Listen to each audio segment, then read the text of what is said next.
Assalamualaikum anak-anak, kembali lagi pada mata pelajaran kimia bersama Ibu. Hari ini kita akan belajar materi baru mengenai konsep dasar dari reaksi redoks. Nah, kalian tahu nggak nih apa itu reaksi redoks?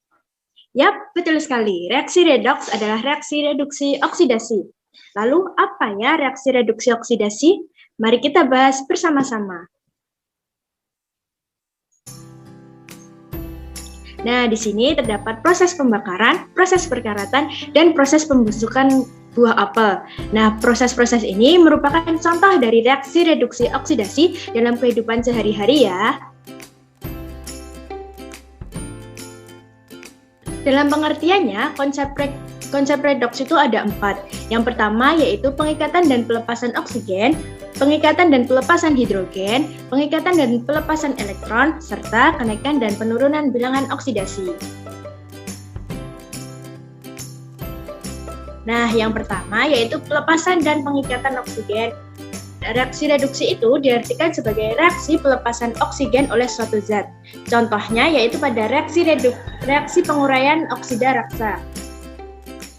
Lihatlah pada persamaan tersebut ada HGO dibentuk oleh Hg dan O2, di mana HGO berada pada ruas kiri persamaan reaksi dan Hg serta O2 berada pada ruas kiri dari persamaan reaksi. Nah, karena O2 ini berada pada ruas kanan dari persamaan reaksi, maka terjadi pelepasan oksigen, sehingga dinamakan sebagai reaksi reduksi.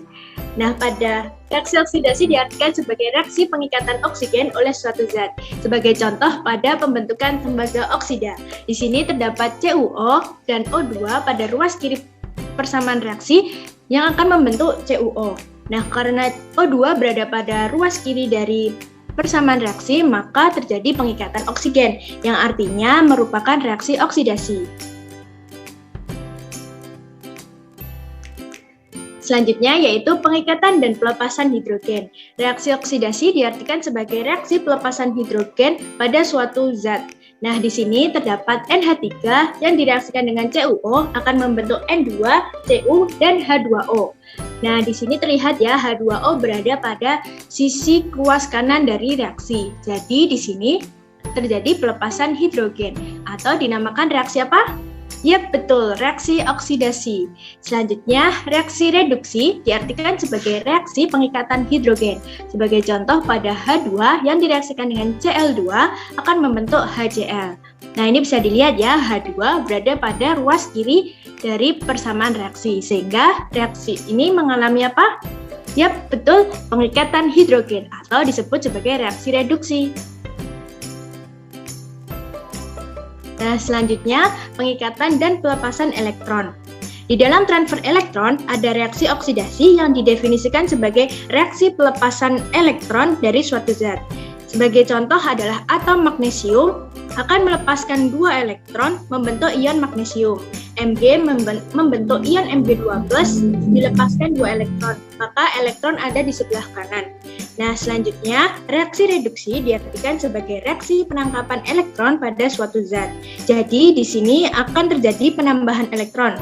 Contohnya adalah pada reaksi Cl2 atau molekul klor akan menangkap 2 elektron membentuk ion klorida.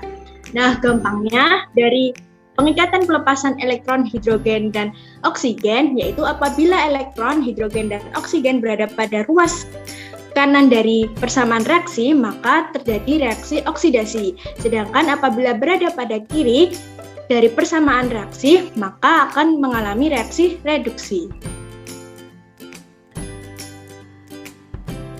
Nah, yang terakhir yaitu konsep peningkatan dan penurunan bilangan oksidasi. Oksidasi diartikan sebagai proses kenaikan bilangan oksidasi. Nah, sebelum itu, apa itu bilangan oksidasi dan bagaimana cara menentukannya? Nah, cara mudah untuk menentukan bilangan oksidasi yaitu reaksi oksidasi menyebabkan terjadinya kenaikan bilangan oksidasi untuk mengimbangi terjadinya pelepasan elektron. Perhatikan contoh berikut. Itu terdapat Cu menghasilkan Cu2+ yang ditambahkan 2 elektron. Di sini Cu merupakan unsur bebas yang artinya ia berdiri sendiri dan menurut aturannya biloks dari Cu yaitu 0 karena ia merupakan senyawa bebas. Sedangkan pada ruas kanan terdapat Cu2+, di mana bilangan oksidasinya sesuai muatannya, yaitu +2. Nah, di sini Cu mengalami oksidasi. Mengapa?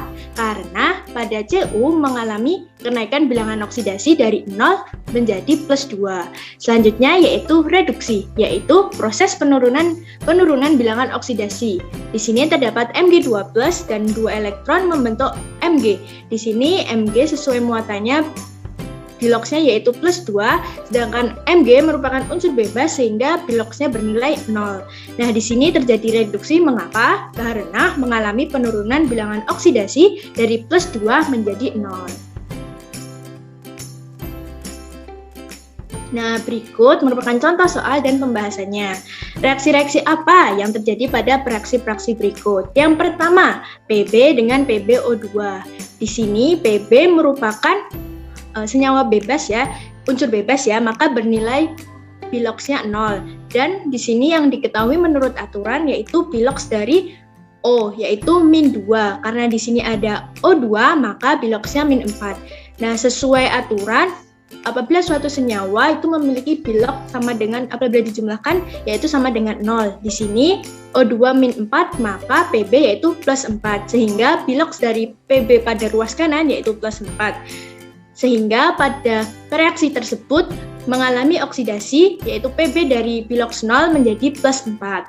Selanjutnya contoh soal yang kedua, yaitu SnO2 menjadi SnO. Pada ruas kiri, sudah diketahui ya tadi, O memiliki biloks -2 sehingga O2 memiliki biloks -4. Sedangkan SN4 bernilai +4 karena apabila dijumlahkan dari senyawa tersebut bernilai 0. Sedangkan pada ruas kanan, O diketahui yaitu biloksnya -2 sehingga Sn biloksnya yaitu betul +2. Sehingga Sn di sini mengalami reduksi atau penurunan bilangan oksidasi dari +2 menjadi dari +4 menjadi +2. Selanjutnya yang terakhir yaitu C2H2 menjadi C2H6. Pada ruas kiri diketahui menurut aturan H memiliki bilok sebesar +1 sehingga H2 biloksnya yaitu +2. Nah, karena +2 suatu senyawa memiliki total bilangan oksidasi yaitu 0. Sehingga apabila H2 yaitu +2, maka C2 bernilai -2. Sehingga C memiliki biloks berapa? Yap, betul, -1. Selanjutnya pada ruas kanan ya, tadi sudah diketahui H memiliki biloks +1, sehingga H6 memiliki biloks +6, sehingga C2 memiliki biloks -6, dan C memiliki biloks -3. Nah, C di sini mengalami reduksi. Mengapa? Karena dari bilangan oksidasi yang telah dihitung tadi, dari -1 menjadi -3, atau mengalami reduksi. Nah, itu tadi pembahasan mengenai materi reaksi reduksi oksidasi. Semoga paham ya, dan apa yang telah dipelajari dapat bermanfaat. Tetap semangat belajar dan sampai jumpa. Wassalamualaikum warahmatullahi wabarakatuh.